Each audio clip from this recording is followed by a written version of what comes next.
আসসালামু আলাইকুম। Hello everyone, সবাই কেমন আছেন? আশা করি সবাই ভালো আছেন। আজকে চলে আসলাম ডেইলি একটা ব্লগ নিয়ে। চলো শুরু করা যাক। সকালে আমি শীতে কাঁপতে কাঁপতে উঠে গেলাম। অনেক ঠান্ডা পড়েছিল। দেন আমি গিয়ে জানলার পর্দাটা সরিয়ে নিচ্ছি। সরিয়ে জানলাটা খুলে দিলাম। বাহিরে রোদ উঠেছে, বেশ মিষ্টি একটা রোদ, ভালো লাগছে। সকালের এই মিষ্টি রোদটা দেখতে বেশ ভালো লাগে। আমার তো অনেক ভালো লাগছিল, তাই আমি একটু ভিডিও ক্লিপ নিয়ে রাখলাম।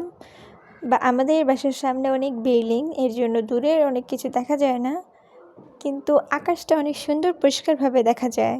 তারপরে আমি চলে গেলাম ব্রাশ করতে, ফ্রেশ হতে। দেন আমি ফ্রেশ হয়ে চলে আসলাম সোফা গোছাতে। আমি বেডরুম আগেই গুছিয়ে নিয়েছি, সেটার ক্লিপ নেওয়া হয়নি। দেন আমি সোফা গুছিয়ে রাখলাম সব কিছু, রাতে অগোছালো হয়েছিল। দেন টি টেবিলটা ভালো করে টি টেবিলের কাপড়টা গুছিয়ে নিলাম। দেন এই যে আমার সোফা গুছানোর পর ফাইনাল লুক।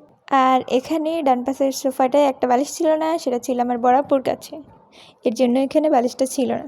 দেন চলে আসলাম রুমে এসে পর্দাটা টেনে দিলাম এবং একটু চলে গিয়েছিলাম বারান্দায় গিয়ে দেখলাম মিষ্টি রোদটা বেশ ভালো করে পড়েছে, অনেক বেশি সুন্দর লাগছিল। ওয়েদারটা আমার কাছে বেশ ভালো লাগছিল, একটু ঠান্ডা ঠান্ডা বাতাস এবং মিষ্টি মিষ্টি রোদ। আমাদের বাসার সামনে এই বিল্ডিংগুলোর জন্য ভালোভাবে দূরের জিনিস দেখা যায় না, তবুও মিষ্টি রোদটা বেশ ভালোভাবে আসে, মানে আকাশটা সুন্দরভাবে পরিষ্কারভাবে দেখা যায়। আমার ভালো লাগছিল, তাই আমি একটু ভিডিও নিয়ে রাখলাম।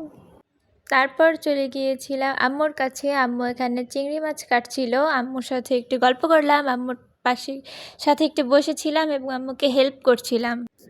তারপর আম্মু আমাকে বলল যে একটু আদা রসুন ব্লেন্ডার করে দিতে, তাই আম্মুকে হেল্প করার জন্য আদা রসুন ব্লেন্ডার করে দিচ্ছিলাম।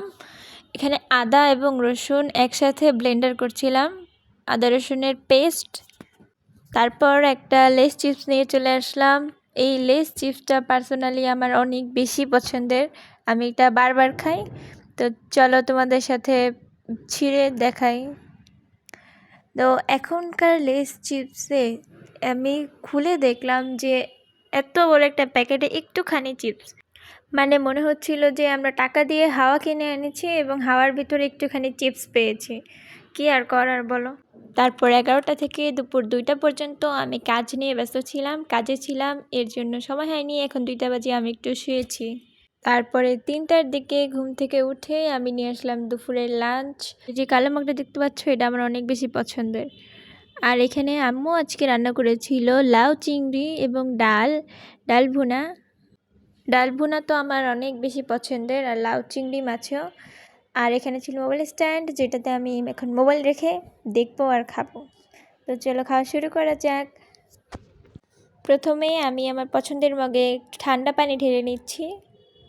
আর এই যে দেখো, the sign of middle class, মজুর বোতলে পানি রেখে ফ্রিজে রেখেছিলাম।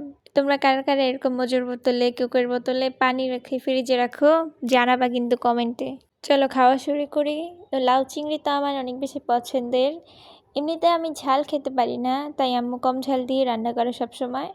তো আমি লাউ চিংড়ি দিয়ে ভাত মাখিয়ে খাচ্ছিলাম, এবং ডাল ভুনা, যেটা আমার সবসময় অনেক বেশি পছন্দের একটা খাবার। তো এতটুকুই ছিল আজকে আমার ভিডিও। তো তোমরা যারা যারা এই পর্যন্ত দেখেছো, থ্যাঙ্কস ফর ওয়াচিং। তো তোমরা যারা যারা আমার ব্লগ দেখতে চাও, কমেন্ট করে জানাতে পারো। নেক্সট ব্লগগুলো আমি ফুল ডে করে করার চেষ্টা করব ইনশাআল্লাহ।